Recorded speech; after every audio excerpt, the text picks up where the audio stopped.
పూలు కొమ్మలో పువ్వులు వస్తాయి. తప్పనిసరిగా ఆంధ్ర రాష్ట్రం మార్పు దిశగా పోతుంది. మార్పు దేశానికి సంకేతం అవుతుంది. బాల్కోట గారు, సురేంద్ర నాయుడు గారి దగ్గరికి వెళ్దాం. సురేంద్ర నాయుడు గారు మంచి జోష్ మీద ఉన్నట్టున్నారు. 40కి 35 సర్వేలు మీరు అధికారంలోకి వస్తున్నాయని ఇండికేట్ చేసినాయి. సో ఈ పాటికి మీరు తిరుపతి నుంచి బయలుదేరి ఉంటారు అమరావతికి అనుకుంటాను. ముందుగా మీకు ప్యానల్లో ఉన్నటువంటి మిత్రులకి, అదేవిధంగా 99 టీవీకి వీక్షిస్తున్నటువంటి ప్రేక్షక లోకానికి శుభోదయం తెలియజేసుకుంటూ, ముఖ్యంగా మా బాలకోట అన్న గారికి మరీ కృతజ్ఞత. ఎందుకంటే పాపం అల్లు పెరగని పోరాటం చేశారు. మీరు అలా అని పాపం ఆయన మీద తెలుగుదేశం నిందించుకోవాల్సి వచ్చింది. మీరు మరీ ఓన్ చేసుకోవడంతో ఆయన మీకు సంబంధం లేని వ్యక్తి. ఆయన ప్రజా పోరాటంలో ఉన్న ఆయన పాపం ఆయన మీద ఆ నిందించుకొని రకరకాల మాటలు పడ్డాడు ఆయన. సార్ వాసుదేవన్ గారు, నేను చాలా కాలం నుండి మీకు తెలుసు, ఉన్నట్టు మాట్లాడతాను. నాకు పార్టీకి ఓన్ చేసుకోవట్లేదు. నేను పాల్గొనడానికి నా వ్యక్తిగతంగా నేను ఓన్ చేసుకుంటున్నా. ఎందుకంటే ఒక పోరాట యోధుడు, ఒక ఎస్సీ సామాజిక వర్గం నుండి వచ్చినటువంటి ఒక మహోన్నతమైన వ్యక్తిత్వం కలిగినటువంటి, అంటే ఆ వ్యక్తిత్వానికి నేను నిజంగా సలాం చేస్తాను. వ్యక్తిత్వానికి 100% సలాం చేస్తాను. ఆయన చేసిన పోరాటం రాజధాని కోసం మరుపురానిది. వాళ్ళ కష్టం కూడా రేపు 4వ తేదీ నుండి తీరిపోతుంది. కాబట్టి అందుకని నేను బాలకోట అయ్యన్న గారికి కూడా కృతజ్ఞతలు తెలియజేసుకుంటున్నా, పాదాభివందనం చేస్తున్నా. ఈ సందర్భంగా పెద్దలు కాబట్టి పాదాభివందనం కూడా చేస్తున్నా. ఆయన ఎందుకంటే ఎన్నో శ్రమలు నేను చూసా, డైరెక్ట్ గా మీరు మన ఛానల్లో చూశాను, మన చర్చిలో చూశాను. ఆయన చేసిన పోరాటం మరుపురానిది. కాబట్టి దానికి ఫలితం రాబోతుంది అనేది నా అభిప్రాయం, నా వ్యక్తిగత అభిప్రాయం ఇది. దాంతోపాటు మనం 13వ తేదీ సాయంకాలమే అనుకున్నాం ఈ ఫలితాలు ఈ విధంగా ఉండబోతాయి. అంటే ఓటర్స్ నాడి ఏ విధంగా పోలయ్యాయి ఏంటి అనే దాన్ని బట్టి 13వ తేదీ సాయంకాలమే తెలుగుదేశం కూటమి అధికారంలోకి రాబోతుంది ఈ రాష్ట్రంలో అనేది 13వ తేదీ సాయంకాలం మనం డిసైడ్ అయ్యాం. దానికి తగ్గట్టుగానే ఈ రోజు 40 ఎగ్జిట్ పోల్స్ వస్తే 35 అవుట్ ఆఫ్ 40లో 35 క్లీన్ గా ఏదైతే కూటమి ఉందో కూటమి అధికారంలోకి వస్తుందని చెప్పి ఇవ్వడం జరిగింది. దీంతో పాటు ఈరోజు మనం ఒకసారి ముందు 5 సంవత్సరాలలో జగన్మోహన్ రెడ్డి గారి పరిపాలన మనం చూస్తే స్వయంకృత అపరాధం జగన్మోహన్ రెడ్డి గారి. ఇప్పుడు ఆయనకి ఒక రాజధాని ఇచ్చారు, ఎంతో కొంత, ఒకవేళ తాత్కాలిక రాజధాని కావచ్చు, లేకపోతే 4 కట్టుండొచ్చు, లేకపోతే 3 కట్టుండొచ్చు. అక్కడే కూర్చొని పరిపాలన చేస్తున్నాడు కదా ఈ 5 సంవత్సరాలలో. దాన్ని ఏమి ఎక్స్టెన్షన్ ఏమి చేయట్లే.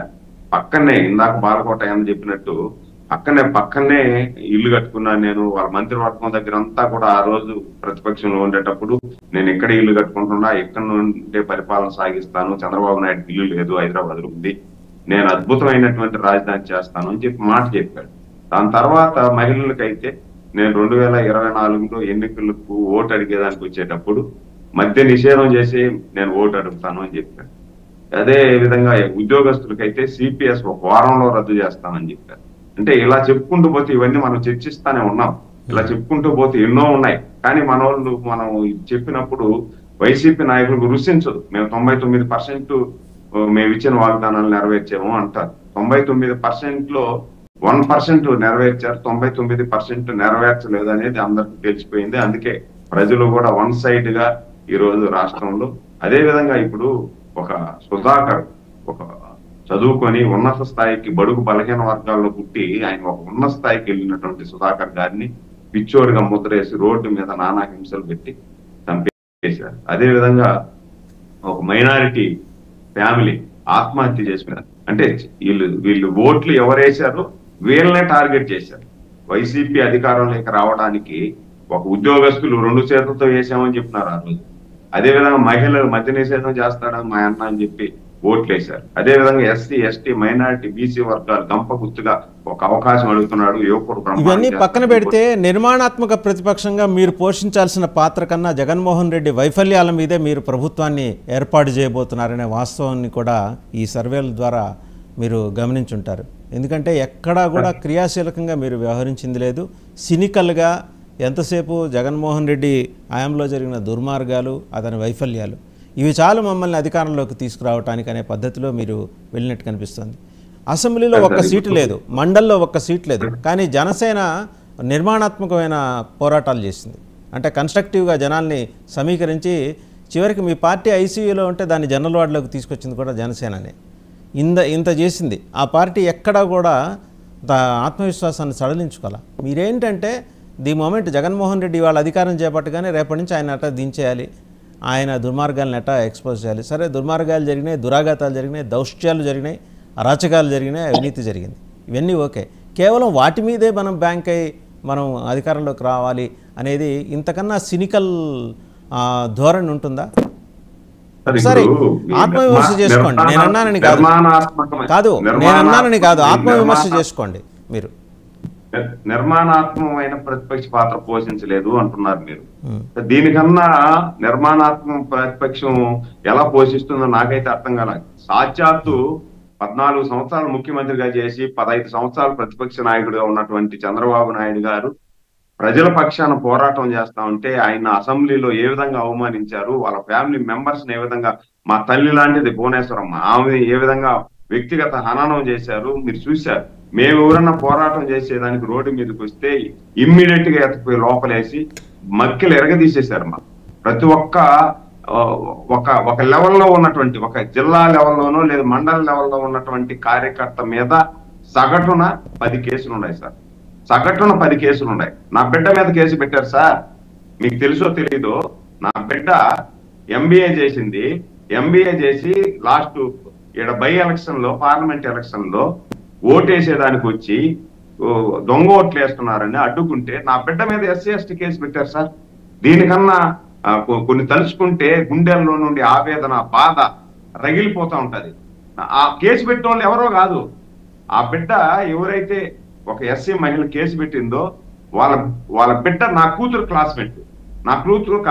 ఆ బిడ్డ డిగ్రీ చదివే వరకు నా ఇంట్లో అన్నం తిని, నా ఇంట్లో పడుకొని, నా బిడ్డతో పాటు కాలేజీకి వెళ్ళింది. ఆ బిడ్డకి ఏం కావాలని నేను చూశాను. ఆ అమ్మాయిని ప్రలోభ పెట్టి నా బిడ్డ మీద కేసు పెట్టాను. నేను పంపిస్తాను మీకు కావాలని. కేసు పెడితే ఆ కేసును విత్డ్రా చేసుకునేదానికి నానా తంటాలు పడాల్సి వచ్చింది. దీనికన్నా ప్రతిపక్షంగా చేయాలంటే కొన్ని తలుచుకుంటే భయానకమైన దృశ్యాలు సార్. తిరుపతిలో చంద్రబాబు గారిని అరెస్ట్ చేస్తే మేము వెళ్ళి కనీసం ప్రొటెక్ట్ చేసేదానికి వెళ్తే ఊరికే చిన్న దిష్టి బొమ్మ కాల్చిన దానికి 307 కేసు, అటెంప్ట్ మర్డర్ కేసు పెట్టి 14 రోజులు లోపలేసి రిమాండ్ చేశారు. దీనికన్నా ఏమి చెప్తాం సార్? బయట అడుగు పెడితే ఒక్క వ్యక్తికి, నాలాంటి వ్యక్తికి 4 పోలీసులు ఎందుకు సార్? నేనేమన్నా మిలిటెంట్ అసాంఘిక కార్యకలాపాలు చేసేవాడినా? మీరు చూస్తున్నారు, దాదాపు 15 సంవత్సరాల నుండి మీకు నాకు పరిచయాలు ఉన్నాయి. నేను నా పార్టీ కోసం మాట్లాడతానే కానీ వ్యక్తిగతంగా ఎవరిని దూషించను. నా పార్టీ నాకు ఇచ్చిన అవకాశాన్ని నేను సద్వినియోగం చేసుకోవాలని మాట్లాడతా. సిపిఎం పార్టీలో నేను నా జీవితాన్ని ప్రారంభించిన, కమ్యూనిస్ట్ పార్టీలో నా జీవితాన్ని ప్రారంభించిన ఇది అలానే వచ్చింది. నాకు పోరాటం బట్టి ఆ పార్టీని నాకు అలా వచ్చింది కాబట్టి నేను అలానే చేస్తూ ఉన్నా. కానీ 6 కేసులు ఉన్నాయి సార్ నా మీద. ఇది నేను ఒక్కడే కాదు, తిరుపతిలో మాకు దాదాపు ఒక 20-25 మంది ఉంటాం. మేము గట్టిగా పోరాటం చేసాం. సగటున 7 నుండి 8 కేసులు ఉన్నాయి. అంటే ఇది ఒక తిరుపతి అంటే రాష్ట్ర వ్యాప్తంగా కార్యకర్తలని, నాయకుల్ని మేము పోగొట్టుకొని, ఇప్పుడు మీరు చూశారు పిన్నెల్లి రామకృష్ణారెడ్డి గారి నియోజకవర్గం జై జగన్ అనలేదని చెప్పి మేకపోతును కోసినట్టు కోసేసినారు, నడి రోడ్డు మీద మెడకాయ కోసేసినారు. అంటే ఉదారమైనటువంటి సంఘటనలు, ఇలాంటి సంఘటనలన్నీ చూస్తే కంట్లో నీళ్ళు వస్తాయి సార్. దీనికన్నా మేము ప్రతిపక్ష పాత్రగా ఇంకేం పోషించాలి సార్? దీనికన్నా ఏం చేయదు సార్? మా ఇంట్లో ఫ్యామిలీ మెంబర్స్ ని కూడా దూషిస్తున్నారు, మా ఇంట్లో వాళ్ళని ఇబ్బంది పెడుతున్నారు. చివరికి ఏజెంట్ కూర్చున్న వరకు వీడియో కాల్ ద్వారా బయటికి రప్పించి ఈ విధంగా మీరు రాకపోతే మేము చేస్తాము అని చెప్పే కార్యక్రమాలు కూడా వాళ్ళు చేశారు అని చెప్తే, మీరు తిరుపతిలో చూసే అంటే యాత్రా స్పెషల్ పెట్టి బై ఎలక్షన్ లో యాత్రా స్పెషల్ ఎక్కడెక్కడి నుండో తిరుపతిలో ఓటర్ను కూడా నమ్మకుండా ఎక్కడెక్కడి నుండో బస్సులు పెట్టి ఓట్లు వేపించి కార్పొరేషన్ ఎలక్షన్ లో ఒక నామినేషన్ వేయకుండా చేస్తే, నామినేషన్ వేస్తే వాళ్ళని చిత్తకొట్టేసిరి.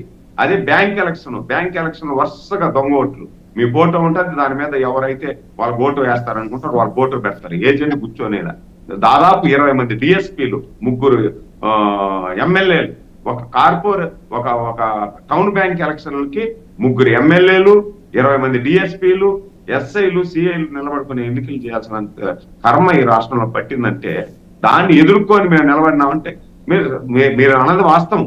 ఈరోజు పవన్ కళ్యాణ్ గారు మాకు సపోర్ట్ చేశారు. మేము పవన్ కళ్యాణ్ గారి సపోర్ట్ ని జీవితంలో నేను మరవలేను సార్. నాకు వాస్తవంగా రేపు పొద్దున మీరు అధికారంలోకి వస్తున్నారంటే ఆయన ప్రధాన కారణం, అది మర్చిపోమాకండి. అదే సార్, జనరల్ గా అధికారంలోకి రాగానే మీరు మర్చిపోతుంటారు కాబట్టి చెబుతున్నా నేను. లేదు సార్. ఎందుకంటే ఇప్పుడు పవన్ కళ్యాణ్ గారు వ్యక్తిగతంగా నేను ఆయనతో మాట్లాడింది ఒకసారి మాట్లాడాను సార్. ఆయనతో మాట్లాడక ముందు నాకు కొంతమంది చెప్పేదాన్ని బట్టి ఆయన ఆవేశంగా మాట్లాడతాడు అనే ఆలోచన ఉండింది, కానీ ఏదో మాట్లాడతాడు చేస్తాడు అనే ఆలోచన ఉండింది. కానీ వ్యక్తిగతంగా తిరుపతిలో 1 to 1 మమ్మల్ని 12 మందిని, తిరుపతి నియోజకవర్గంలో 12 మందిని కూర్చోబెట్టారు సార్. ఎందుకంటే కొంచెం అసమ్మతిలో ఉన్నారు, తెలుగుదేశానికి టికెట్ ఇవ్వలేదు, వీళ్ళు సపోర్ట్ చేయరేమో ఆర్ఎన్ శ్రీనివాసులకి అని చెప్పి గ్రాండ్ రేంజ్ లో మీటింగ్ పెట్టి 12 మంది మేము కూర్చున్నాం. 12 మందిలో నేను ఆ రోజు ఎల్లో షర్ట్ వేసుకోపోయినా. అంటే ఎందుకంటే ప్రచారంలో ఉన్నాను, అట్లే వెళ్ళిపోయినా. ఆ ఎల్లో షర్ట్ చూసి ఆయన అన్న మాట నాకు ఈ రోజుకి గుర్తుంది. ఈ ఎల్లో షర్ట్ను చూసి నేను గర్వపడుతున్నా, 40 సంవత్సరాలు మీలాంటి త్యాగ ధనులు ఉన్నారు కాబట్టి ఈ పార్టీ ఉంది. కాబట్టి నేను తీసుకున్న నిర్ణయం కాదు, చంద్రబాబు గారు నేను ఇద్దరు కలిసి ఉమ్మడిగా తీసుకున్న నిర్ణయం ఇది. నేను జైల్లో పోయి చంద్రబాబు గారిని పరామర్శించేసి బయట వచ్చినప్పుడు నాకు మనసులో ఏ భావం లేదు, లోపల పోయినప్పుడు బయట వచ్చేటప్పుడు తాత్కాలికంగా నేను ఏది ఆలోచించకుండా నేను చెప్పాను. అంతటి 14 సంవత్సరాలు ముఖ్యమంత్రిగా చేసినటువంటి నాయకుడు జైల్లో ఉన్నాడు, బిల్ క్లింటన్ ఇలాంటి వాళ్ళని తీసుకొచ్చినటువంటి నాయకుడు జైల్లో ఉన్నాడు అని చెప్పి నేను బేసరత్తుగా ఏం ఆలోచించకుండా నేను మద్దతు ప్రకటించాను. మీరందరూ కలిసి ఒకసారి సుజాత గారు ఆయనకు ఆ రోజు ఆయనకు పాదాభివందనం చేశాను సార్. సురేంద్ర రెడ్డి ఒకసారి సుజాత గారు మాట్లాడతారు, మళ్ళీ మీ దగ్గరకు వస్తాను. ఒక సెకండ్ సార్ కంప్లీట్ చేస్తా. ఆ రోజు పాదాభివందనం చేసి నేను నా సొంత నిధులు ఖర్చు పెట్టుకొని పార్టీకి పనిచేస్తానన్నా అని చెప్పి ఆ రోజు మాట ఇచ్చాను. నా వల్ల అయినంత వరకు నా సొంత డబ్బులు ఖర్చు పెట్టి, నా సొంత డబ్బులు, నేను కష్టపడిన డబ్బులు ఖర్చు పెట్టి ఆర్ఎన్ శ్రీనివాస్ గారిని గెలిపించాలని చెప్పి తిరుపతిలో పనిచేశాను. ఆర్ఎన్ శ్రీనివాసులు కూడా మినిమం 15,000 నుండి 20,000 మెజారిటీతో గెలుస్తాడు. మేము పవన్ కళ్యాణ్ గారికి గిఫ్ట్ గా ఇవ్వబోతున్నాం సార్ తిరుపతి నుండి. రైట్. సుజాత గారు. సార్ వాసుదేవన్ గారు, ముందుగా మీకు 99